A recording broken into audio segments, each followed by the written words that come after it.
Hey, friendos, welcome to the Road to Nowhere. Today we're going to talk about MODOK League Season 3. Going to set up the draft a little bit because I've done a series of interviews talking to folks from different teams about their drafting strategy, how the draft went, how they're planning some of these things. And so I thought it would be good to put an episode together that would be focused on, you know, what people were actually drafting from, what they were drafting toward in terms of the season setup, the villains were fighting, those sorts of things. So that's the plan. Let's get into it. So MODOK League is a two-handed league where people can play individually or with a partner. You're playing two heroes. We usually play 4 rounds. They're separated by 3 to 4 weeks usually, and um, everybody gets their heroes, and sometimes they draft aspects, and they draft against the other teams so that you build your team.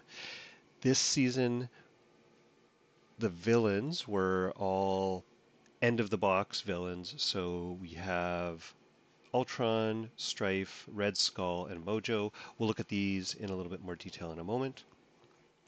There's a special standard and expert encounter set that we'll also talk a little bit about, and then we'll look a little bit more at the details of the draft.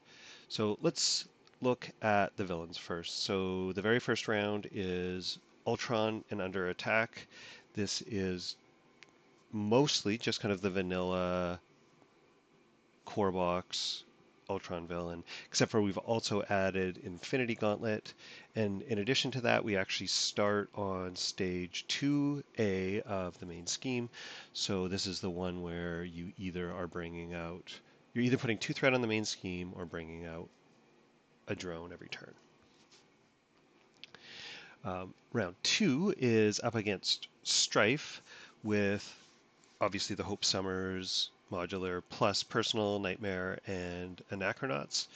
This is the Con of Heroes 2024 challenge, and there's an additional condition that during gameplay when Strife schemes, he gets plus X thwart, where X is half of the number of cards of the most common type in your hand, rounded down. So this is just normally his bonus for the number of cards you have in your hand is only for his attack. This adds some bonus for your thwart and is a reasonably tricky set of modulars to deal with. The third one is Red Skull with Hydra Patrol, State of Emergency. State of Emergency is a bunch of very miserable side schemes, and Brothers Grimm. Brothers Grimm is a single minion with a bunch of attachments that either go onto Brothers Grimm or onto the villain. And they're kind of cantrips, so they make something a little bit bad happen, and then they go and get an encounter card when after that bad thing has happened. All the friendly side schemes out of Red Skull are actually removed. So Prison Camp, Censor the Past, Hydra Reinforcements, and Mass Chaos. Those are all the ones where you get, well, Mass Chaos isn't, but the other ones are you get some bonus when you defeat them. Those are removed. Hydra Patrols, um, the Hydra Patrol modular, 2 of the Hydra regulars are removed so that you have to go, when it's time to go get some Hydra minions, you have to go get nastier ones.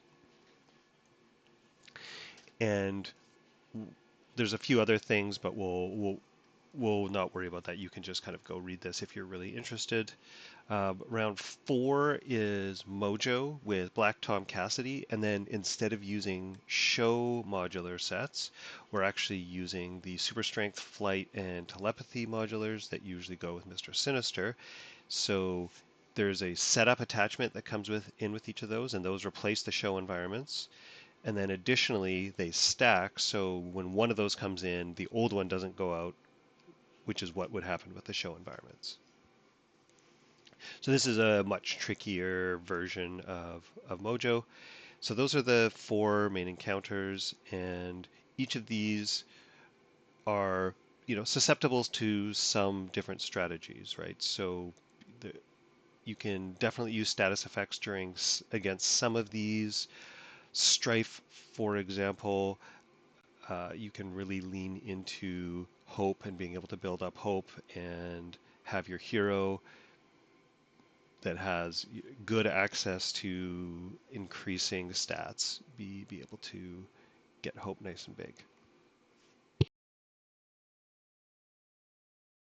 The encounter set for all of this is standard 3 with expert 1.5. Expert 1.5 is one that I used last time, but I'll talk about the standard 3 first. So standard 3 has a small modification, which is at the end of, or sorry, at the start of every villain phase, you add a pursuit counter to Pursuit by the Past, so your Nemesis minions are much more likely to come out. And then additionally, um, if one of the hero's Nemesis sets has already come into play, when this triggers a second time, the other Nemesis set will come into play. So you're very likely to have both heroes see both of their Nemesis sets during a match. There's some fiddly rules that go with that just to make it all work. But again, this is something you can read if you're really interested. And then Expert 1.5 uses the Expert 2 Expert ones, except for Under Fire, because I really don't like the Expert 2 version of Under Fire. I think it's especially nasty and not very interesting. Um, some of the Expert 2 cards have interesting boost effects, so it forces you to stay on your toes. I like this set of cards quite a bit. I won't talk about scoring in too much detail, but I'm going to talk about the draft because that's really the point of all of this. We're trying to set up what the draft looks like. Normally we've typically had that each team drafts 2 heroes and 2 aspects, and then you're welcome to kind of mix and match those, even change them in between rounds. This one we did it a different way. There, everybody's going to draft 4 heroes, and then leadership is completely banned, but beyond that, you're welcome to use any of the aspects with your heroes with some caveats. And the caveats are that from amongst your 4 heroes, you can have to play each hero at least once. You can never use the same pair of heroes more than once. So if I drafted Ant-Man, Wasp, Quicksilver, and Scarlet Witch, and I played Ant-Man and Wasp in round 1, then I would never be able to play Ant-Man and Wasp again together. Um, this results in you having to play basically one of your heroes 3 times, 2 of them twice, 1 of them once, or every single hero twice. It's just how the combinations work out. And then additionally, every hero can only play each aspect once. So you've got Justice, Aggression, Protection, and Pool that you can do that with. So those are the constraints on what you're trying to do.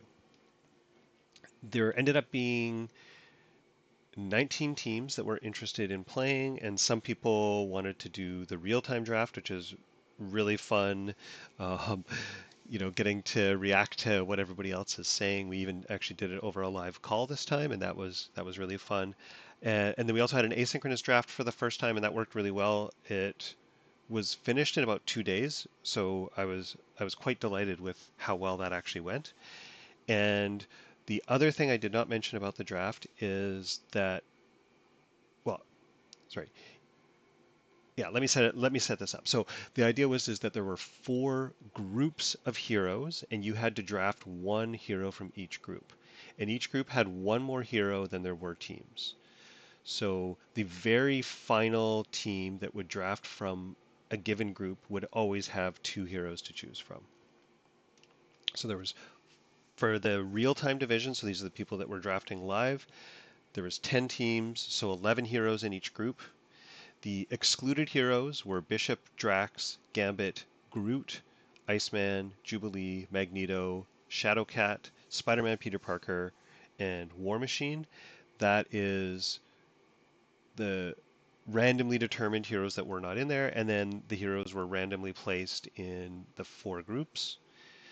There was a restriction that Nova was not allowed to use Pool because there's an infinite combo that's somewhat easy to get in there and not very interesting.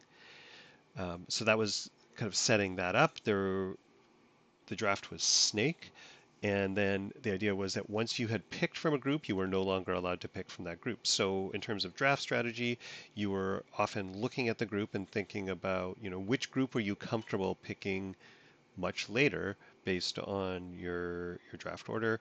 Draft is snake style, so you start at the first team drafts goes all the way to the 10th team, then the 10th team drafts first and the second round back to the first, and then first to 10th, and then 10th to first again. So the first team is also going to have the first pick, which in this case was Chase and Sloth. They were also going to have the very final pick. So we'll see that when we talk to Sloth, but the idea is they already know that they can pick a division that or a group that they know there's going to be two heroes that they don't mind choosing from between as their final hero. And then in the turn-based division, so this was the asynchronous draft that took a couple days, and again, I was very delighted with how well it went. The excluded heroes were Deadpool, Domino, Iron Man, Ironheart, Jubilee, Magneto, Nebula, Nightcrawler, Rogue, Scarlet Witch, She-Hulk, Spider-Man, Peter Parker again, Star-Lord, War Machine, and these were again determined randomly. And the two drafts, the randomization had nothing to do with each other, but it is funny that there's definitely some obvious overlap between them. There was only 9 teams in this one, so that means there was 10 heroes in each of the groups.